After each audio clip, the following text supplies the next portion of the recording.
उत्तर प्रदेश और बिहार का संबंध ये केवल एक संबंध नहीं है, एक साझी विरासत है, एक आत्मा का संबंध है, एक संस्कृति का संबंध है और एक संकल्प का भी संबंध है। ये संबंध उसी प्रकार से टूट है जैसे भगवान राम और मां जानकी का संबंध अटूट है। उसी प्रकार का संबंध उत्तर प्रदेश और बिहार का है। उन संबंधों को मजबूती प्रदान करने की दृष्टि से आज डबल इंजन की सरकार बिहार में फिर से स्थापित हो और डबल इंजन सरकार में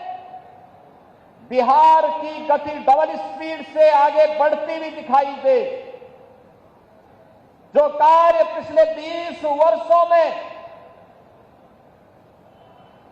माननीय श्री नीतीश कुमार जी के नेतृत्व में डबल इंजन की एनडीए की सरकार ने करके दिखाया है, वह गति, वह स्पीड इसी प्रकार से बनी रहे, इसके लिए अपने बिहार के बहनों और भाइयों का आह्वान करने के लिए आज मैं यहां दानापुर से आह्वान करने के लिए आपके बीच में आया हूं। बहनों और भाइयों, कौन नहीं जानता है 1990 से 2005 तक बिहार का जंगल राज और परिवारवाद आपने देखा होगा। कौन वे लोग थे जिन्होंने बिहार की ज्ञान भूमि को, बिहार की इस आध्यात्मिक ज्ञान भूमि को परिवारवाद और अपराध की भूमि बना करके यहां के हमारे नौजवानों के सामने पहचान का संकट खड़ा कर दिया था। यहां विकास के नाम पर उस कालखंड में किस प्रकार की अराजकता फैलाई गई थी, एक किसी से छुपा हुआ नहीं। विकास के नाम पर यहां पर पेशेवर गुंडे और माफियाओं को सत्ता का संरक्षण 1990 से 2005 के बीच में प्रदान करके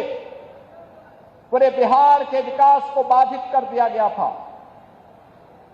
बिहार के नागरिकों के सामने, बिहार के नौजवानों के सामने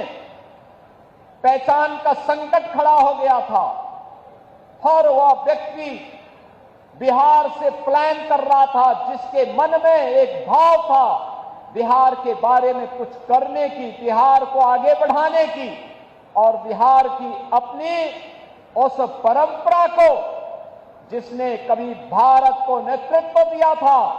भारत के स्वर्ण युग को लाने का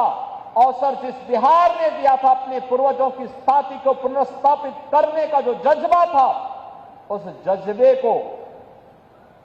उस कालखंड में किस प्रकार से रौंदने का काम हुआ था, यह किसी से छुपा हुआ नहीं। और इसीलिए पिछले 20 वर्ष में बिहार को उस कलंक से मुक्त करने का काम एनडीए की सरकार ने जिस प्रभावी ढंग से किया है,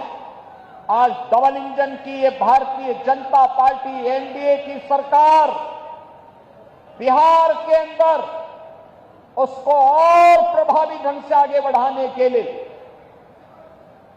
इस चुनाव में फिर से बिहार वासियों का आह्वान करने के लिए आई है।